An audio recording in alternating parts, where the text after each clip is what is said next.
Recently we spoke about the creation of the vampires, their enslavement under the Lord of Undeath Nagash, and their eventual freedom when Nagash was defeated against the living of Nehekara. I mentioned that each of the first vampires eventually went on to found their own bloodline, and today we're going to look at the final known bloodline, one that can easily be considered the most well known, the von Carstein bloodline. When Vashanesh sacrificed himself to free his vampiric brethren from Nagash's hold, he did so hoping that Nagash's fabled ring that he had gifted him would in fact return him to life as promised. It would seem that Nagash was many things, but he was no liar. In truth, he was foolish in telling the truth, as he believed Vashanesh, his ancestor, would not betray him, but as we all know, he did.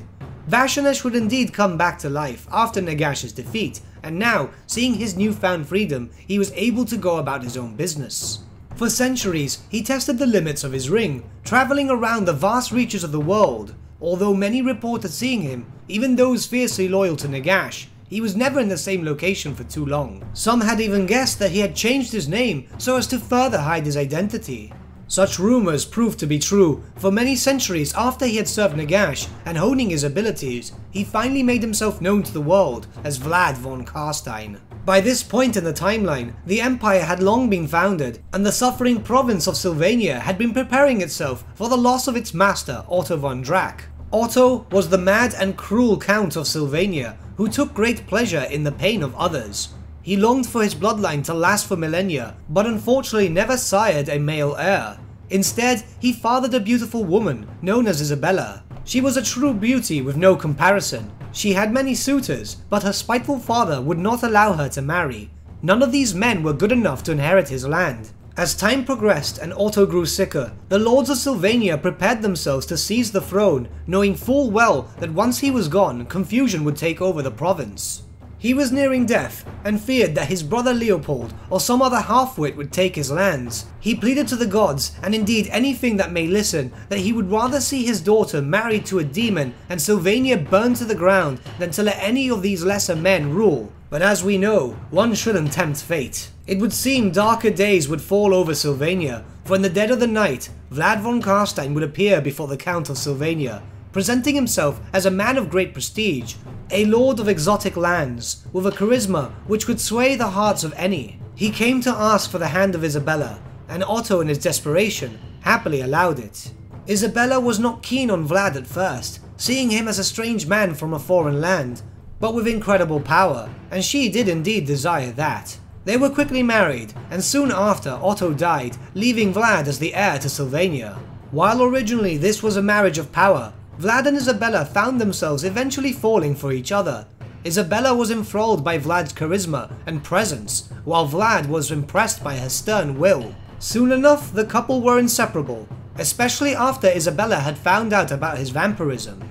She constantly begged for the fabled blood kiss so that they could spend eternity together. But Vlad knew the curse all too well and was unwilling to have her suffer in unlife for eternity as he is doomed to be. This frame of mind would quickly change, however, when Isabella soon fell sick with an incurable illness. With Vlad knowing that she would soon pass despite the best efforts of any who could help, he was unwilling to watch his love of loves pass away. He gave her the blood kiss so she may no longer suffer, and now they could truly be together forever. Isabella would rise again, seemingly healthy as ever, but now forever changed, as she and her husband would now rule together as deathless monsters known as vampires. For centuries thereafter, a darker cloud loomed over Sylvania, where horrifying creatures now stalked in the night, and new vampires were birthed from Vlad's bloodline.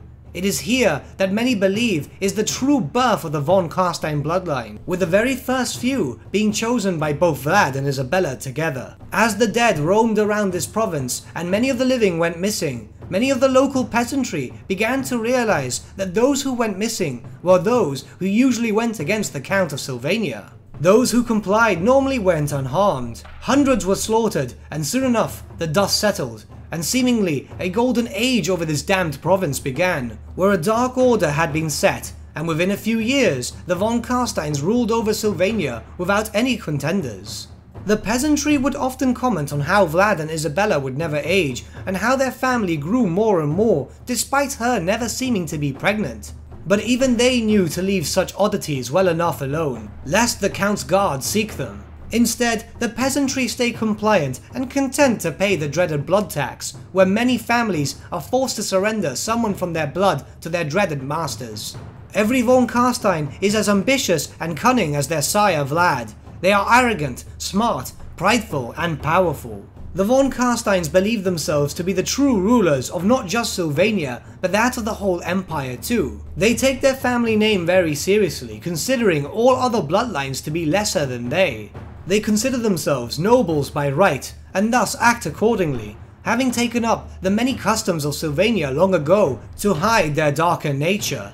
The von Carsteins are masters of manipulation, and those who are offered to join this dark family have to prove themselves to be not just useful, but skilled in many arts too.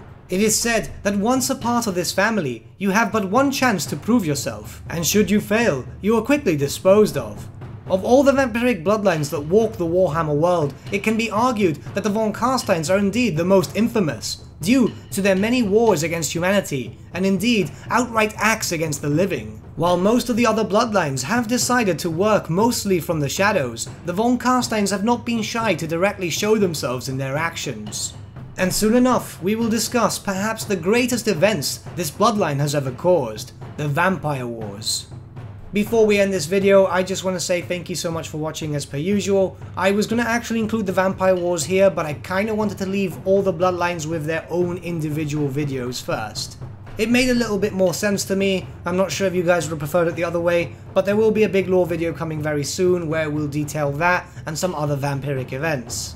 But with that, my friends, we've come to the end of our lore video. Thank you so much for watching. If you did enjoy the video, might I suggest giving the video a like, or even subscribing to the channel, as it really does help us out. Once again, thank you so much for watching, and I shall see you all again very, very soon. Have a good day.